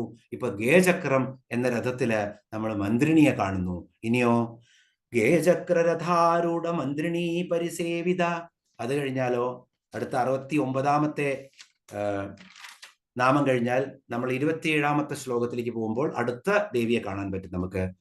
കിരിചക്രരഥാരൂഢ ദണ്ഡനാഥ പുരസ്കൃത ജ്വാലാമാലിനികാക്ഷിപ്ത വന്യപ്രാകാര മധ്യക. ഇവിടെയും 2 നാമങ്ങളാണ്. മുഴുവൻ വരിയും ഒരൊറ്റ നാമമാണ്, മുറിച്ചു ചൊല്ലാൻ പാടില്ല. കിരിചക്രരഥാരൂഢ ദണ്ഡനാഥ പുരസ്കൃത, കിരിചക്രരഥാരൂഢ ദണ്ഡനാഥ പുരസ്കൃത ജ്വാലാമാലിനികാക്ഷിപ്ത വന്യപ്രാകാര മധ്യക. അപ്പോ ഇനി കിരിചക്രം എന്ന രഥത്തില് ആരാണ് വരുന്നത്? ആരുടെ ആയിരിക്കും? ദണ്ഡനാഥ എന്നുള്ള ദേവിയാണ് വരുന്നത്. അപ്പൊ ദണ്ഡനാഥ പഞ്ചസായകത്തിൽ നിന്നാണ് ഉത്ഭവിച്ചിരിക്കുന്നത് ദേവിയുടെ. അപ്പോ പഞ്ചസായകത്തിൽ നിന്നും ഉത്ഭവിച്ചിട്ടുള്ള ഈ നമ്മൾ കണ്ടു ഒരു കയ്യില് 5 അമ്പുകളുണ്ട് ദേവിയുടെ എന്ന്. ആ പഞ്ചസായകത്തിൽ നിന്നും കിരിചക്ര എന്നുള്ള രഥത്തിൽ ആരൂഢയായി വരുന്ന ദണ്ഡനാഥ. അപ്പൊ ദണ്ഡനാഥ എന്ന് പറഞ്ഞാൽ വാരാഹി എന്ന് പറയുന്ന ദേവി തന്നെയാണ് ദണ്ഡനാഥ. അപ്പോ വരാഹം എന്ന് പറഞ്ഞാൽ നമുക്കറിയാം കാട്ടുപന്നിയാണ്. ഭഗവാൻ വിഷ്ണു വരാഹ അവതാരം എടുത്തു, പന്നിയുടെ അവതാരം. അപ്പോ കിരി എന്ന് പറഞ്ഞാൽ വരാഹമാണ്. ആ വരാഹം മൂർത്തിയായിട്ടുള്ള ദേവിയാണ് വാരാഹി. അപ്പൊ കിരിചക്രരഥത്തിലെ ദണ്ഡനാഥ, കയ്യിലെ ഒരു ദണ്ടുണ്ട്. ആ ദണ്ടിന് ആരെയും ശിക്ഷിക്കാൻ പറ്റുന്ന ദണ്ടാണത്. ആ ദണ്ടും എടുത്തിട്ടുള്ളതാണ് ദേവി വരുന്നത് ഈ ഒരു കിരിചക്രം എന്ന രഥത്തിൽ. അവിടെ കിരി എന്ന് പറഞ്ഞാൽ വരാഹം, അതുപോലെ തന്നെ കാട്ടുപന്നി. അപ്പോ വാരാഹി എന്നുള്ള ഈ നാമമുള്ള ദേവി ഇരുട്ടിന്റെ ദേവതയാണ്. ഈ ദേവിയെ ഉപാസിക്കുന്നത് തന്നെ ഈ തന്ത്രവിദ്യയില് രാത്രി കാലങ്ങളിലാണ്. കാരണം ഇരുട്ടിനെ അകറ്റുന്ന ദേവിയാണ്. അപ്പൊ വെളിച്ചമുള്ളപ്പോ ഈ ദേവിയെ ഉപാസിച്ചിട്ട് കാര്യമില്ല. കാരണം ഇരുട്ടിനെ അകറ്റുന്ന ദേവിയെ ഇരുട്ടിന്റെ സമയത്താണ് ഉപാസിക്കുന്നത്. അപ്പോ ഈ രാത്രിയുടെ ദേവിയായിട്ടുള്ള വാരാഹി, അതുപോലെ തന്നെ 2 വാഹനങ്ങളിലാണ് അത്ര ഈ ദേവി വരിക. ഒന്ന് സിംഹത്തിന്റെ പുറത്ത് ഈ ദേവി വരുമ്പോ അനുഗ്രഹീതയാണ്. ദേവി അനുഗ്രഹിക്കും. അനുഗ്രഹമൂർത്തിയായിട്ടാണ് വരുന്നത്. അതുകൊണ്ട് ദേവിക്ക് അനുഗ്രഹാഷ്ടകം എന്ന് പറഞ്ഞിട്ട് ഒരു അഷ്ടകമുണ്ട്. എപ്പോ പ്രസന്നയായി വരുന്ന സിംഹത്തിന്റെ പുറത്ത് വരുന്ന വാരാഹി ദേവിക്ക്. അതുപോലെ തന്നെ പോത്തിന്റെ പുറത്താണ് ഈ ദേവി വരുന്നെങ്കിൽ ക്രുദ്ധയാണ്. അതുപോലെ തന്നെ നിഗ്രഹിക്കാൻ വേണ്ടിയിട്ടാണ് വരുന്നത്. അതുകൊണ്ട് നിഗ്രഹാഷ്ടകം എന്ന് പറഞ്ഞ് ദേവിയെ സ്തുതിക്കുന്ന നിഗ്രഹാഷ്ടകവുമുണ്ട്. അപ്പോ എന്താണ് വേണ്ടുന്നത് അതിനനുസരിച്ചിട്ടാണ് തന്ത്രവിദ്യകളിലെ ആളുകൾ ഉപാസിക്കുന്നത്. അപ്പോൾ ദേവിക്ക് 2 രൂപങ്ങളുണ്ട്. അനുഗ്രഹീതയായിട്ട് അനുഗ്രഹം ചൊരിയുന്ന രൂപവും നിഗ്രഹിക്കുന്ന രൂപവും. ഏത് രൂപത്തിലും ദേവിയെ രാത്രികാലങ്ങളിൽ ആരാധിക്കാൻ പറ്റും. അപ്പൊ ഇവിടെ ദണ്ഡനാഥ എന്നുള്ളത് മറ്റൊരു തരത്തിൽ ഒന്ന് വ്യാഖ്യാനിച്ചു നോക്കൂ. ആരാണ് ഇവിടെ? കിരിചക്രം എന്ന് പറഞ്ഞാൽ കാലചക്രമാണ്, അല്ലെങ്കിൽ കാലത്തിന്റെ ചക്രമാണ് എന്ന് പറയാം നമുക്ക്. കിരി എന്ന് പറഞ്ഞാൽ പ്രകാശമാണ്, തേജസ്സാണ്, അങ്ങനെ ഒരു അർത്ഥമുണ്ട്. അതുപോലെ തന്നെ തേജസ്സിന്റെ ചക്രമാണ്, അല്ലെങ്കിൽ ഒരു കാലചക്രമാണ്. അപ്പൊ ആ കാലചക്രത്തില് ദണ്ഡനാഥനായി വരുന്നതാണ് കാലരൂപനായിട്ടുള്ള യമൻ. അപ്പോ ഈ ദേവി വേണ്ടിടത്തൊക്കെ ദണ്ഡം ചെയ്യാൻ ദണ്ഡിനിയായിട്ട് കയ്യിൽ ദണ്ഡവും എടുത്തിട്ട് ഇങ്ങനെ നമ്മളെയൊക്കെ നേർവഴിക്ക് പോരാതെ നടക്കുന്ന നമ്മളെ ആ ഈശ്വരനെ, ഇപ്പൊ ഈ ദേവി സഹസ്രാരത്തിൽ നിന്നും താഴത്തേക്ക്, അപ്പോൾ ദൈവശക്തി കൊണ്ട്, അല്ലെങ്കിൽ നമ്മൾക്ക് പ്രാണൻ, നമ്മുടെ സഹസ്രാരത്തില് വന്നിട്ടുള്ള പ്രാണൻ ഇങ്ങനെ താഴത്തേക്ക് വന്ന് അത് കുണ്ടലിന്റെ ഏറ്റവും അടിയില് ഇങ്ങനെ മൂലാധാര ചക്രത്തിൽ ഇരിക്കുകയാണ്. അപ്പോ ഈ ദേവി എപ്പോഴും മുകളിൽ നിന്നാണ് ദണ്ഡനാഥ എന്നുള്ള ദേവി താഴത്തേക്കാണ് വരുന്നത്. താഴത്തേക്ക് വന്നിട്ട് നമ്മളുടെ എല്ലാം ഈ വിചാരങ്ങളെ ശരിയാക്കി നിയന്ത്രിച്ച് ഇങ്ങനെ, ഈ പന്നി എന്താ ചെയ്യുന്ന? വാരാഹി എന്നാണ് പേര്. പന്നി ഇങ്ങനെ ഭൂമി ദേവിയെ കുത്തിയെടുക്കുകയാണ് ചെയ്തത് തേറ്റയില്, അല്ലെ, അവതാരമായിട്ട്. അപ്പൊ കുത്തി മറിച്ചിട്ട് നമ്മൾ ആ ചിന്തകളെയൊക്കെ മാറ്റി മറിച്ച് ഈ മൂലാധാരത്തിൽ നിന്നും ഭൂമിയെ വരാഹമൂർത്തി എടുത്തതുപോലെ നമ്മളെ പൊക്കി നമ്മൾ ആരാധിച്ചു കഴിഞ്ഞാൽ നമ്മളെ സഹസ്രാരത്തിലേക്ക് എത്തിക്കാൻ വളരെ ശക്തമായിട്ട് തന്നെ നമ്മുടെ കുണ്ടലിനിയെ സഹായിക്കുന്ന മൂർത്തി കൂടിയാണ് ഈ ദണ്ഡനാഥ എന്നുള്ള ഈ വാരാഹി ദേവി. അപ്പോ ആ വാരാഹി ദേവി ആരാധിച്ചു കഴിഞ്ഞാൽ സഹസ്രാരത്തിലേക്ക് എത്തി നമ്മൾക്ക് ലളിതാ പരമേശ്വരിയുടെ ആ ദിവ്യാനുഭവം നമ്മൾക്ക് കിട്ടും എന്നുള്ളത് ഈ നാമം ജപിക്കുമ്പോൾ എപ്പോഴും ഓർക്കുക. നമുക്ക് വീണ്ടും പെട്ടെന്ന് ജ്വാലാമാലിനി കാക്ഷിപ്ത വന്യപ്രാകാര മധ്യക, അടുത്ത നാമമാണ് ജ്വാലാമാലിനി കാക്ഷിപ്ത വന്യപ്രാകാര മധ്യക. ഇപ്പൊ വന്യപ്രാകാരം എന്ന് പറഞ്ഞാൽ, ഇപ്പോ ഈ ഭണ്ഡാസുരൻ ചില്ലറക്കാരനൊന്നുമല്ല, ഭയങ്കര ശക്തിയാണ് ഭണ്ഡാസുരന്. ഇവരെയൊക്കെ കണ്ടപ്പോ ഭണ്ഡാസുരൻ എന്ത് ചെയ്തു? ഭണ്ഡാസുരൻ ഭയങ്കരമായിട്ടുള്ള മന്ത്രവിദ്യകളും തന്ത്രവിദ്യകളും ഒക്കെ അറിയാം. രാക്ഷസീയമായിട്ടുള്ള എല്ലാ ടെക്നിക്കുകളുമുള്ള ആളാണ് ആര്? ഭണ്ഡാസുരൻ. ഭണ്ഡാസുരൻ എന്ത് ചെയ്തു? ഈ ശക്തമായിട്ട് രാത്രി ആക്രമിക്കാൻ തുടങ്ങി. അപ്പൊ രാത്രി ദേവിയുടെ സദ്ദേവതകളുടെയൊക്കെ ശക്തി കുറവായിരിക്കും. അപ്പോ ആ സമയത്ത് ജ്വാലാമാലിനി എന്നുള്ള ദേവിയുടെ ഒരു നിത്യാദേവതയാണ്. 14ാമത്തെ നിത്യാദേവതകളാണ്. ഈ നിത്യാദേവതകളെ കുറിച്ച് ഇനി അടുത്തു വരുന്ന ഒരു നാമത്തില് നമ്മൾ ഒന്നുകൂടി വിശദമായിട്ട് കാണും. അപ്പോ ഇതിനകത്ത് ജ്വാലാമാലിനി എന്നുള്ള ആ നിത്യാദേവത എന്ത് ചെയ്യും? വന്യപ്രാകാരം എന്ന് വെച്ച് കഴിഞ്ഞാൽ, പ്രാകാരം എന്ന് പറഞ്ഞാൽ കോട്ട അല്ലെങ്കിൽ കോട്ട മതിൽ എന്നൊക്കെയാണ് അർത്ഥം. അപ്പൊ തീ കൊണ്ടുള്ള ഒരു വലിയ കോട്ട നിർമ്മിക്കുകയാണ്. ആര്? ജ്വാലാമാലിനി. ആ ദേവി തന്നെ ജ്വാലാമാലിനിയാണ്. ആ മാലിനി ദേവി, ആ ജ്വാലാമാലിനി എന്നുള്ള ആ ജ്വാല എന്നുള്ള 14ാമത്തെ നിത്യ അങ്ങനെ ഒരു വന്യപ്രാകാരം എന്ന് വെച്ച് കഴിഞ്ഞാൽ എന്ത് ശക്തി ഉപയോഗിച്ചാലും ഭണ്ഡന്റെ സൈന്യത്തിന് കടക്കാൻ പറ്റാതെ മഹേന്ദ്ര പർവ്വതത്തിന്റെ ഉത്തരഭാഗത്ത് 100 യോജന ഉള്ള ഒരു ശിബിരം ഉണ്ടാക്കി ഈ ദേവിയുടെ സൈന്യത്തെ മുഴുവൻ ജ്വാലാമാലിനി അങ്ങടെ മാറ്റിയിട്ട് അവിടെ ഒരു വന്യപ്രാകാരം സൃഷ്ടിക്കുകയാണ്. എന്ന് വെച്ചാൽ ഭണ്ഡര സൈന്യത്തിനും ഒരു വഴിയും അതിനകത്ത് കടക്കാൻ പറ്റാത്ത രീതിയിൽ ഒരു വന്യപ്രാകാരം സൃഷ്ടിച്ചു. അപ്പോ ഇവിടെ വന്യപ്രാകാരം നമ്മുടെ പിണ്ടാണ്ടം എടുക്കുകയാണെങ്കിൽ നമ്മുടെ ശരീരത്തിലെ താപം തന്നെയാണ്. കാരണം പ്രാണൻ നമ്മൾക്ക് കിട്ടിയപ്പോ അന്ന് മുതൽ നമ്മുടെ വയറ്റിലെ ജഠരാഗ്നി ഉണ്ട്. നമ്മുടെ ശരീരത്തിന് ചൂട് പകരുന്ന ഭക്ഷണത്തെ ദഹിപ്പിച്ച് നമ്മളുടെ പ്രാണൻ നിലനിർത്തുന്ന ആ ജഠരാഗ്നി, അത് തന്നെയാണ് ആ അഗ്നി തന്നെ, ജീവനെ നിലനിർത്തുന്ന ആ അഗ്നി തന്നെയാണ് ഇവിടെ നമുക്ക് ജ്വാലാമാലിനി എന്നുള്ള ഈ വന്യപ്രാകാരം സൃഷ്ടിച്ച ഈ ദേവി എന്ന് നമ്മൾക്ക് ഇവിടെ കാണാം. അപ്പോ ജ്വാലാമാലിനി കാക്ഷിപ്ത വന്യപ്രാകാര മധ്യമ. ഇനി 28ാമത്തെ ശ്ലോകത്തിലേക്ക് പെട്ടെന്ന് പോവാൻ നമുക്ക്. ഭണ്ഡസൈന്യവതോദ്യുക്ത ശക്തി വിക്രമഹർഷിത നിത്യാപരാക്രമാടോപനിരീക്ഷണ സമുത്സുക. ഭണ്ഡസൈന്യവതോദ്യുക്ത ശക്തി വിക്രമഹർഷിത നിത്യാപരാക്രമാടോപനിരീക്ഷണ സമുത്സുക.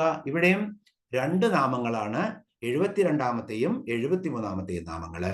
അപ്പോ ഇവിടെ ഭണ്ഡാസുരന്റെ സൈന്യത്തെ വധിക്കാൻ സന്നദ്ധയായിട്ട് ശക്തിസേനയുമായിട്ട് അങ്ങനെ ആ വിക്രമത്തിൽ നിൽക്കുന്ന, അത് കണ്ട് സന്തോഷിക്കുന്ന ദേവി, ആ ദേവിക്ക് നമസ്കാരം. ഭണ്ഡ സൈന്യവധോദ്യുക്ത, ഭണ്ഡന്റെ മുഴുവൻ സൈന്യത്തെയും വധിക്കാൻ ഉദ്യുക്തയായിട്ട് എന്ന് വെച്ച് കഴിഞ്ഞാൽ സന്നദ്ധയായിട്ട് ഇങ്ങനെ ഈ ദേവിമാരെല്ലാം നിൽക്കുകയാണ്. അത് കണ്ടിട്ടോ, ആ ശക്തി കണ്ടിട്ട്, അവരുടെ വിക്രമം കണ്ടിട്ട് അവരുടെ ഹർഷിതയാകുകയാണ്. ആ ഹർഷിതയായിട്ടുള്ള ദേവിക്ക് നമസ്കാരം. ഇവിടെ ഓരോ നാമങ്ങളും നമ്മൾ ഇനി വരുന്ന ശ്രദ്ധിച്ചു കഴിഞ്ഞാൽ ഇത്രയും ഘോരമായ യുദ്ധത്തിലും ദേവി എങ്ങനെയാണ് പറയുന്നത്? ശക്തി വിക്രമ ഹർഷിത എന്നാണ്. അവരൊക്കെ ആ യുദ്ധത്തിന് തയ്യാറായി നിൽക്കുന്ന തന്റെ ശക്തിസേനയിലെ ദേവിമാരെ കണ്ട്, ആ സൈന്യത്തെ കണ്ട് ദേവി ഹർഷിതയാകുകയാണ്, ദേവി ആനന്ദിക്കുന്നവളാകുകയാണ്, സന്തോഷിക്കുന്നവളാകുകയാണ് എന്നുള്ളത്. അപ്പോ ഇത് തന്നെയാണ് അർജുനനോട് ആര് പറഞ്ഞത്? കൃഷ്ണൻ പറഞ്ഞത്. ഇങ്ങനെ നിനക്ക് ചെയ്യേണ്ട കാര്യം ചെയ്യുമ്പോൾ അത് സന്തോഷത്തോടു കൂടിയും സമാധാനത്തോടു കൂടിയും ചെയ്യണം. അല്ലാതെ അതിൽ നിന്നും പിന്തിരിഞ്ഞ് ദേഷ്യപ്പെട്ടിട്ടോ അല്ലെങ്കിൽ സങ്കടപ്പെട്ടിട്ടോ അല്ലെങ്കിൽ ദുഃഖിതരായിട്ടോ ഓടരുത് എന്ന് നമ്മൾക്കൊക്കെ ഈ ജീവിതത്തിൽ വരുന്ന എല്ലാ പരീക്ഷണങ്ങളും ശക്തമായിട്ട് തന്നെ നേരിട്ട് ഈ ജീവിതത്തിന്റെ അന്ത്യം വരെ പിടിച്ചു നിൽക്കുക എന്നുള്ളതാണ്, അതിൽ ആഹ്ലാദിക്കുക എന്നുള്ളതാണ്, അതിൽ ആനന്ദം കണ്ടെത്തുക എന്നുള്ളതാണ് ഇവിടെ ദേവി നമ്മൾക്ക് പഠിപ്പിച്ചു തരുന്നത്. ഇനിയുള്ള എല്ലാ ശ്ലോകങ്ങളിലും ഇങ്ങനെ കാണാം. നിത്യാപരാക്രമാടോപ നിരീക്ഷണ സമുത്സുക. ഉത്സുകയാണ് ദേവി ഇവിടെ ഹർഷിതയാണ് ദേവി. അതുപോലെ തന്നെ അപ്പോ ഭണ്ഡ സൈന്യ വധോദ്യുക്തയായിട്ടുള്ള ശക്തിസേനയെ കണ്ട് വളരെയധികം സന്തോഷിച്ചിരിക്കുന്ന ആ ദേവിക്ക് നമസ്കാരം എന്നുള്ളതാണ് ഇവിടെ. അപ്പൊ അടുത്ത നാമം നമ്മൾ കുറച്ച് വിശദമായിട്ട് തന്നെ കാണണം. കാരണം ഭണ്ഡന്റെ അതുപോലെ തന്നെ തിഥികൾ, നിത്യ എന്നുള്ള തിഥികളൊക്കെ വേണം. അപ്പൊ നമ്മളിവിടെ ഇന്ന് അവസാനിപ്പിക്കുകയാണ് ഈ 28ാമത്തെ ശ്ലോകത്തിലെ 72ാമത്തെ നാമത്തോടു കൂടി. ഇതിൽ കുറച്ചുകൂടി നമ്മൾ അടുത്ത പ്രാവശ്യം കാണും, കുറച്ച് ഡീറ്റെയിൽ ആയിട്ട്. ഇന്ന് നമുക്ക് ഇവിടെ അവസാനിപ്പിക്കാം. എല്ലാവർക്കും നമസ്കാരം. സർവമംഗളമാംഗല്യേ ശിവേ സർവാർത്ഥ സാധികേ ശരണ്യേ ത്രംബകേ ഗൗരി നാരായണി നമോസ്തുതേ.